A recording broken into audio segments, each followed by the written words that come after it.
Wow, this series is looking a whole lot different now than it did just a couple days ago. For those of you who watch this channel, you would know that I predicted the Raptors were going to win this series in 6 games before the series even started. But then after the Raptors went down 2-0, the Celtics fans were speaking absolutely recklessly in the comment section.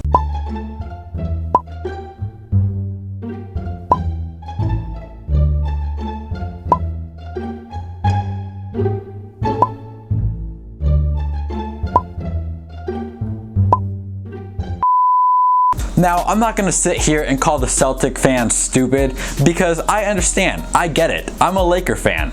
Your fan base and my fan base is known for making crazy statements about our teams. And really, all you guys were doing was just supporting your team, and I can't be mad at someone for supporting their team. So I personally am not laughing at the Celtics fans right now, but maybe some of the Raptors fans are. I don't know. You guys can let me know in the comments. Alright, let's talk about the Celtics first.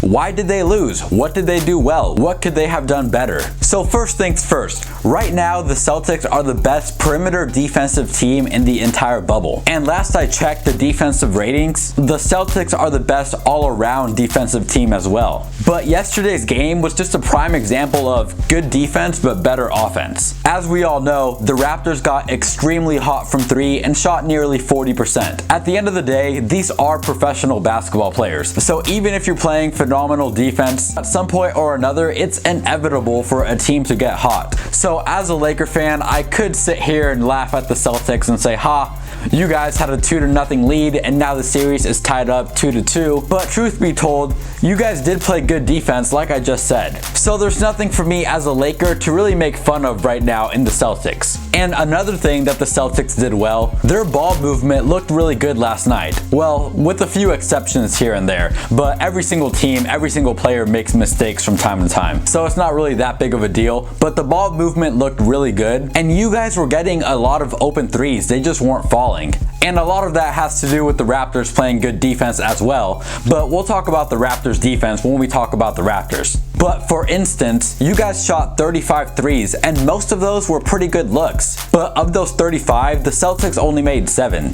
So I think it's pretty safe to say that the Celtics were not having a good 3-point shooting night and that the Raptors were playing good perimeter D. And what really kept the Celtics in the game despite missing all of those threes is the fact that you guys have smart players and a very smart coach. You guys had almost twice as many points in the paint as the Raptors did. And Jayson Tatum, every single time I see that dude play, it hurts me a little bit more each and every single time because I remember that the Lakers passed up on him in the draft. And no shade to Lonzo Ball whatsoever, but in hindsight, I would have wished we picked Jayson Tatum over Lonzo Ball in the draft. But Boston, if you ever want to get rid of Jayson Tatum for some reason, I think the Lakers would be the perfect destination for him. And then the last thing I want to say about the Celtics is Kemba Walker. In Game 3, Kemba Walker had 30 points. For the season, Kemba Walker is averaging 20 points. And yesterday he had 15 and 8. And 15 and 8, that's a good stat line in my opinion. But judging by the fact that he had 30 in the game before and he averages 20 for the season, I think it's safe to say that we can all expect Kemba to go out in Game 5 and try to score 30 points once again. Because he is the starting point guard for the Boston Celtics and I'm sure he's not happy with himself only putting up 15 points. So if I'm a Celtics fan, I'm looking forward to seeing Kemba Walker in Game 5. And if I'm a Raptors fan, I'm just going to keep an eye out for Kemba Walker. So once again, coming from a Lakers fan, good job Boston Celtics. This is the most entertaining series in the playoffs as of right now. And smash the thumbs up button for the YouTube algorithm if you haven't done that already.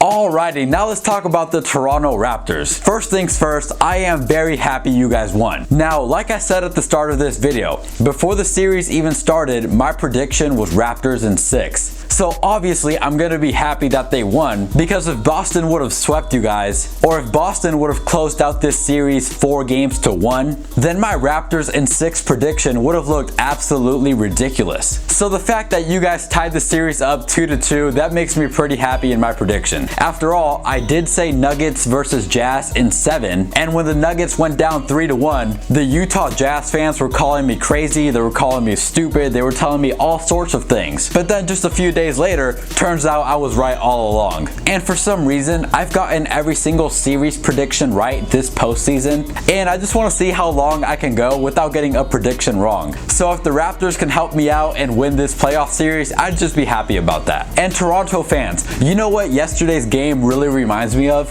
The real Toronto fans know what I'm about to say, but games 3 and game 4 remind me of last year in the playoffs versus the Bucks. For those who may not know what I'm talking about, last year versus the Bucks, the Raptors went down 2-0 just like they did against the Celtics this year. People in the media were writing off the Toronto Raptors. I mean, the Raptors fans are probably used to being written off by the media by now. Something that really stood out to me last night with the Raptors is the fact that you guys only played 8 guys and Matt Thomas only played 3 minutes. So I want to say you guys only played 7 guys, and out of those 7 guys, 5 of them had double-digit points. If that doesn't say something about team chemistry and ball movement, then really I don't know what does. But I'm not surprised. I've been saying this the entire postseason. I've been saying that the Raptors' ball movement is second to none. Fred VanVleet, in my opinion, he is one of the most underrated role players in the entire NBA. He's a very consistent basketball player, and he does his job day in and day out. Yesterday, he did have a pretty poor shooting percentage from the field. He shot 6 of 19, but he went 5 for 11 from 3. Raptors, if you guys don't mind, can we borrow Fred VanVleet for the Rockets series? My Lakers just really need some better 3-point shooters, so if you don't mind, if we can borrow Fred for a couple games, I promise we'll give him right back to you guys afterwards. And speaking of guys getting hot from 3, Serge Ibaka, the big man, didn't even miss a single shot from 3. Ibaka shot 7 for 9 from the field and put up 18 points. And Kyle Lowry, oh my goodness. If I'm a Raptors fan and I ever saw Kyle Lowry in a restaurant in Toronto, even though he's a multi-millionaire, a part of me would want to pay for his food. Kyle Lowry just has the heart of a winner. Kyle Lowry is usually the smallest guy on the court, and yet somehow he is always out-rebounding people and playing phenomenal defense. Out-rebounding people and playing good defense just comes down to heart, and Kyle Lowry and all of the Toronto Raptors knew that yesterday's game was a must-win game. So seeing how hard Kyle Lowry was playing basketball last night, I would just be very proud of him if I'm a Raptors fan. Kyle Lowry had 22 and 11, Pascal Siakam had 23 and 11, OG had 11 points. He's looking very, very good this series, props to him. And like I said earlier, the Raptors shot 17 for 44 from 3. And yes, the Celtics did have an off shooting night, I do understand that, but the Raptors also deserve credit for playing good defense, which also cost the Celtics to have a bad shooting night. So best of luck to both teams. This is really just one phenomenal matchup. If you watched this video all the way through, please give it a thumbs up for the YouTube algorithm. Comment your thoughts down below. Who do you guys think is going to win this series? And hit that subscribe button if you're new. Every single morning at 10 a.m. Pacific Standard Time, I post a new video talking about the hottest NBA game from the night before. So if you want to stay in the loop on everything going on in the NBA, especially right now during the playoffs, just hit that subscribe button. So every morning at 10 a.m. Pacific Standard Time, you get the hottest breakdowns from yesterday's game. Thank you all for watching, and I'll see you guys tomorrow. If you're still here, consider watching this other video I picked out for you down below. Please just watch it. I'm trying to get to 300 subs, so go watch that video. Let me know what y'all think. And hit the like button on that video too. All right, see you guys.